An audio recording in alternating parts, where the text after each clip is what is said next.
Simanyi oli musamize. Oli mulogo. Vibe. Kati gwani. Amanya Nicholas Bilangira nyo mwagizi wa vira. Era mu mtuze mbanyo mawulire. Bukedde kunyona ni vision. Bangamba wichi eno nane wedde. Mungu bya nyo mawulire. Kulanga ntumbule kimwe wale nyuma bidabyo na mukoze. Tukandabe emabegeri. Sabe kabali wambya mizanyo.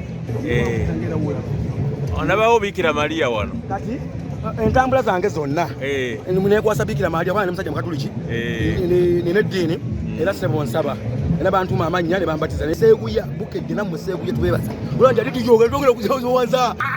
Bali kulema kaya mai ba puli sai ya mai ile. Ulamule kumazira. Ulamule kumazira puli bali buyaji.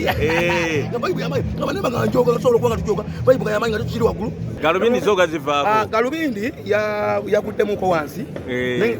Kulomkaga nina kala kenji yakapya. Kati ondabira mu galubindi ondabira wa watu. Sabu kulabira mu galubindi la sabu bazi doctor yazikebere mulago.